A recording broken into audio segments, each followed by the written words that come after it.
joined this morning by 1991 Major League Baseball All-Star, former Met, and arguably the greatest pitcher in Fordham history, Pete Harnisch. Pete, how's it going? Good morning. Great to see you. I want everybody to know I didn't pay you for that introduction right there. And I'm not claiming to be the greatest anything ever, but thanks for that. Well, I think you are, definitely based on stats and your career, and obviously having a great Major League career. It's great to have you here on the show. How are you keeping busy these days? Finding our way. I got my sons playing at Fordham, and my other guy is in high school. So I get to see a lot of baseball.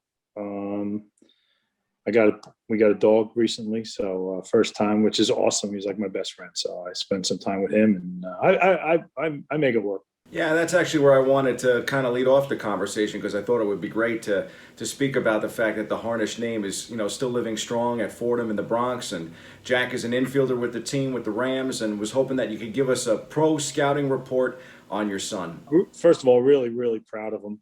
He was kind of a late bloomer in high school. He as a sophomore in high school, he was on the varsity, but he played probably 50 to 60% of the games. He wasn't a full-time starter, and he wound up being All-State, New Jersey All-State second baseman as a senior. So he's gotten better every year. He's gone to Fordham and gotten better every year. Went there, with a roster spot or whatever, and has really made a real impact on the program. He's playing almost every game now. He's a pro defender, my son. Swings the bat really good. Needs to develop a little more power. He's a plus runner, not a burner, but he's above average runner. Really good. Can play second, can play third, can play short if you had to have him play short. He's good contact player, knows the strike zone well, knows how to play the game. My son's a ball player, so he's made quite an impact. So it's I'm really, really proud of him for digging in and fighting it out and getting to the point where he's got to. I wanted to put the stats out there because, again, I do think that you are the best to ever play there. 21-3 career record at Fordham, 2.29 ERA, first-round pick for the Orioles in 1987. And, looking back on that incredible career that you had at Fordham, is there one memory that stands out? Yeah, probably the Georgia game, playing the University of Georgia in the regional. Back then it was a little bit different. Now they do the regional and then the super regional. We had 8. We won the ECAC tournament to get into the regional at Georgia Tech, who was the host team. And we had Georgia Tech, who was, I believe, 3 or 4 in the country. Georgia was 4 or 5 in the country, and Michigan was 7 in the country ahead of us. And it was us and Ryder and Dartmouth were the other teams. Double elimination, 6 teams. After 2 days, we were the only team 2-0. But I pitched the first game. We played great. We played great as a team, first of all. I pitched against Derek Lilliquist, who's now the pitching coach. I think he's the pitching coach for the Braves now. I don't know. He was with the Cardinals for a long time. And Chris Carpenter, who was a punter and a reliever for the Cardinals, both first-round selections that year. There was a ton of pitching. Mike Remlinger was in that region. Jim Abbott was in that region. So we had quite a few It was a loaded pitching group, but we wound up beating them, I think 5-2 or 5-3 in game 1. And after 2 days, we're the only 2-0 team, and we were looking good. And we wound up losing the championship game of the regional to go to Georgia in the rematch. But it was very, very one game from the College World Series, which I don't know how many times that's ever going to happen again.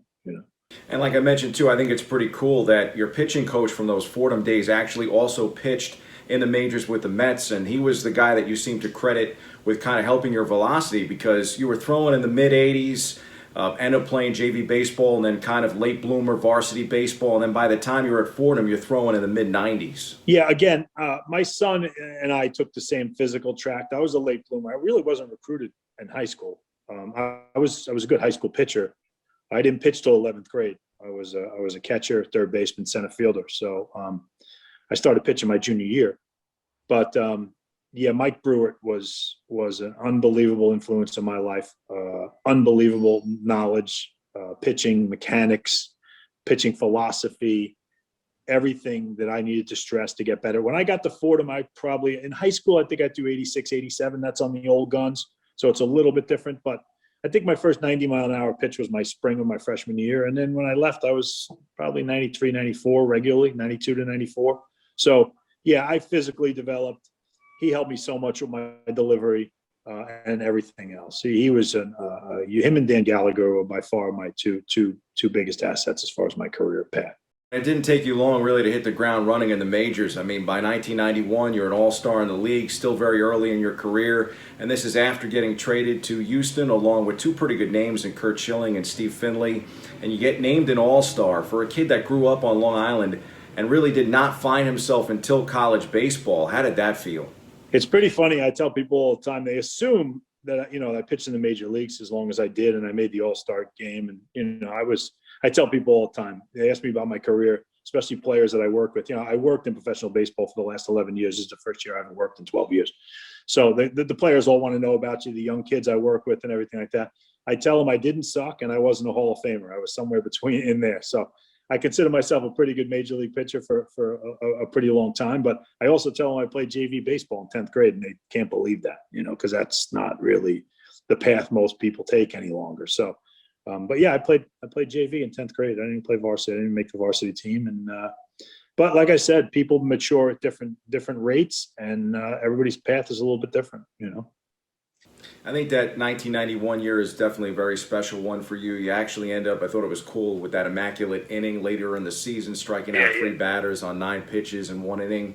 But your best statistical season, and for those fans that go to check you out on Baseball Reference, actually comes in 1993. You go 16-9 that season with a 2.98 ERA, 185 strikeouts. You end up tying with Jack McDowell for MLB lead with 4 shutouts.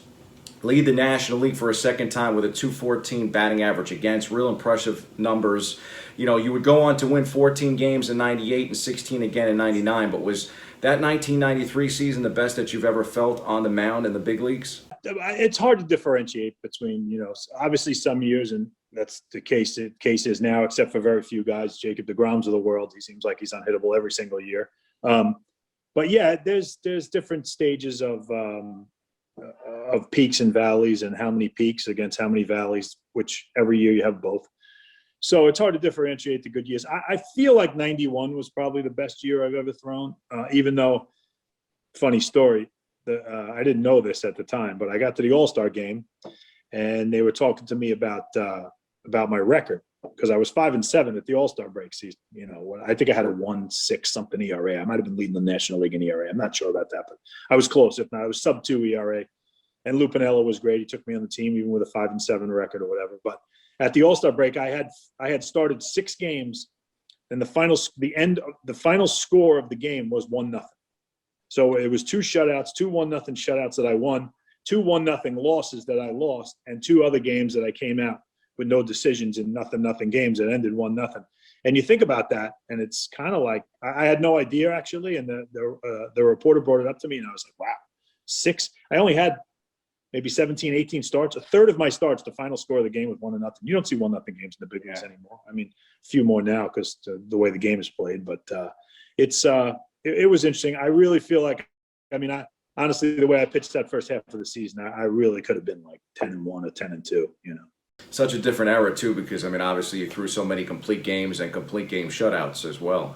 Yeah, totally different. It's a bullpen game now. All the teams that win now in the big leagues, that win the championships and get in the playoffs, they all have. We had one guy when I first started. It was your job to throw 8 innings and get to the closer. Then it became, not too long after that, it became, okay, now there's setup guys in the game. So it became your job to get 7 innings and get to the setup guy. Now it's, they throw 5 or 6 innings and they feel like they've done a good job. And there's 3 or 4, there's 2 lefties for the 6th and 7th or matchups, and there's 2 righties. So everybody has 3 or 4 guys now to finish games. So I know you grew up a Yankee fan, but how was it getting an opportunity to come home to New York and play for the Mets in 1995? Oh, really great. It was a lot of fun to be home all the time. I did a lot of commuting. I stayed in the city some, a day game after night game or whatever. I'd stay in a hotel, but generally night game. I was driving back and forth. I live in Monmouth County. At the time I was living in Howell, New Jersey, in Monmouth County. And I got it down to just about an hour on the head, just I could make it an hour after the game. During the day, it was about an hour and a half. But I got my routine. I'd leave at 12:30, get there at 2:00-ish, have a little lunch at the park, and then we'd start up about 3:30 or whatever. Pitchers batting practice, which I hated, but it was part of my routine. It was nice to be in my own bed a lot and see a lot of family regularly. That was part 1 of our interview with former New York Mets pitcher Pete Harnisch. Tune in next Monday for part 2.